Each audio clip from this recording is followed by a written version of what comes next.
suis avec Marie Castel. Marie Castel qui est la fondatrice de Maison Fragile. Bonjour. Bonjour. Bienvenue à l'usine extraordinaire. Merci. Comment vous vous sentez ici? Qu'est-ce qui vous a le plus impressionné?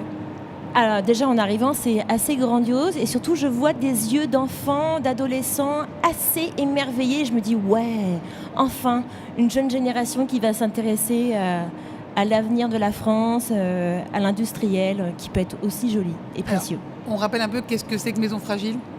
Alors Maison Fragile est une petite entreprise qui existe depuis moins de 2 ans, qui en fait édite de la porcelaine de Limoges, vraiment à Limoges. Et en fait, nous, on édite des porcelaines avec des jeunes manufactures ou des vieilles manufactures, mais toujours des petites manufactures et des jeunes collectifs d'artisans. Et toutes ces personnes-là qui font la fabrication, les fait travailler avec des jeunes artistes français. C'est ce que vous faites? On peut voir? Bien sûr. Donc là, c'est... Alors là, par exemple, nous avons des collections assez audacieuses. Des collections aussi, par exemple, ça c'est Cher Parisien qui fait hommage au mythique parisien français par Jean-Michel Tixier. Et ça, c'est ce qu'on a fait aussi pour l'Élysée. Une commande de Guillaume Gomez. Voilà, en or 24 carats. Qui est le chef de l'Élysée, hein, le chef cuisinier. Mais Guillaume est un homme charmant. D'accord. Et il est aussi très jeune.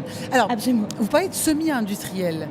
Alors, semi-industriel, c'est particulier. En fait, ça veut dire c'est à la fois de l'artisanat et à la fois de l'industriel. Nous, en fait, on fait travailler la partie artisanale en amont et en aval du projet. D'accord. Par exemple, il y a un designer qui va dessiner en fait la forme de cette soucoupe, la forme de cette tasse. Et donc ensuite, on les fait fabriquer en petite série ou en moyenne série. Donc ça, c'est la partie industrielle. Et ensuite, quand cette forme existe, sont faites en porcelaine, il y a un artisan qui reprend tout et qui colle là en fait des images. Ou alors, il y a une artisan. Souvent, ce sont des femmes en fait qui peignent en fait ces filets à la main. Tout ça, c'est fait à la main 2 tours. Ça aussi, c'est fait à la main 2 tours. Tout ce que vous avez là en or très fin, en or 24 carats, est fait à la main. Et pareil pour tous les dessins. Et pareil, effectivement, pour les coupelles de l'Élysée. Très bien. Et en quoi est-ce que cette forme semi-industrielle, c'est un atout de compétitivité? Alors, pour nous, c'est une vraie compétitivité d'abord parce qu'on est une petite entreprise et que ça nous permettait aussi de pas investir en fait énormément au départ. Tout en restant dans la cour des grands. Tout en restant dans les grands, parce qu'en fait, le luxe nécessite en fait une exigence, un contrôle qualité. Donc, ça nous permet en fait à la fois d'avoir une souplesse dans la création et à la fois une souplesse dans la quantité pour pouvoir en fait avoir un contrôle qualité. Ça peut être un atout, on va dire, innovant pour le Made in France, surtout, ça s'appelait Maison Fragile, c'est très français, fabriqué en France. C'est un atout?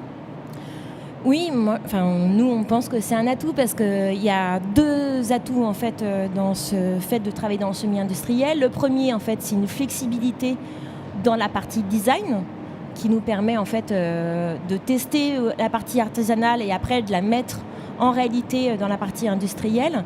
Et ça nous permet aussi, quand on fait des petites séries ou moyennes séries, de faire des test and learn sur les marchés à l'international. Mais alors justement, vous disiez tout à l'heure que vous avez vu des jeunes émerveillés. Moi aussi, j'ai vu beaucoup d'industriels qui ont des problèmes de recrutement. Est-ce qu'il y a des problèmes de recrutement aussi dans l'artisanat?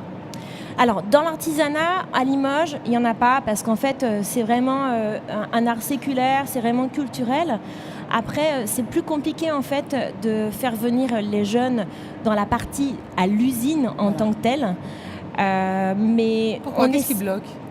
Parce qu'ils ont une mauvaise image en fait de la partie de l'usine. Mais après, quand on leur montre en fait comment c'est utilisé et à quoi ça sert, et quand on leur montre aussi en fait que ces objets parcourent le monde, là tout d'un coup en fait on dépasse Limoges, on dépasse la région du Limousin, on dépasse la France, et là quand on arrive dans le monde entier, là en fait ils voient en fait à quoi sert leur métier. Exactement. D'accord. Vous exportez beaucoup? Pardon? Vous exportez beaucoup? On exporte très bien. Dans combien de pays? On est vendu en fait très bien aux US et à Singapour. Mais on a une toute petite boîte. Petit, mais c'est un grand marché. Oui, absolument. Donc, et c'est facile, c'est important aussi pour rapport à votre société, à l'équilibre? Nous, on avait l'ambition en fait de valoriser l'art de la table au niveau international et de valoriser aussi, évidemment, a fortiori l'art de vivre. Donc la France, en fait, dans le luxe, c'est assez, c'est bien, mais c'est restreint. Donc en fait, le business du luxe, en fait, il est à l'international. Il est dans les grands marchés, aux US, au Moyen-Orient, en Asie. Et dans ces grands marchés-là, la France garde une image peut-être assez positive qui peut vous aider, non? Absolument. Vous le sentez encore aujourd'hui? Le fait d'être du Made in France et de travailler dans le côté d'une excellence et d'une exigence, ça on le sent en fait. On a tout de suite eu un atout, des atouts en fait extrêmement positifs par rapport à nos acheteurs.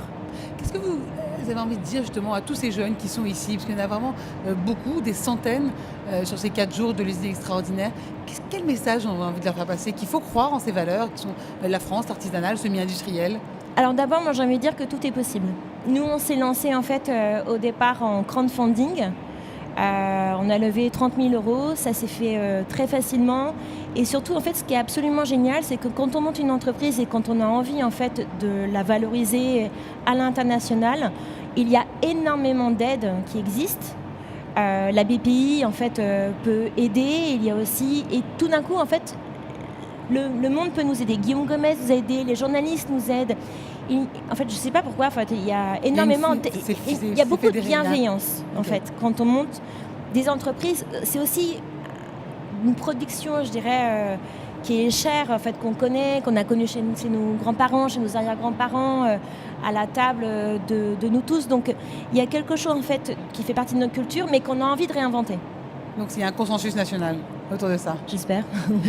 Merci beaucoup en tout cas. Merci. C'est très beau et on souhaite de très beaux succès en France comme à l'international. Marie Castel, la fondatrice de la Maison Fragile. Vous avez pu voir et vous pouvez voir aussi ici à l'usine extraordinaire toutes ces beautés de porcelaine.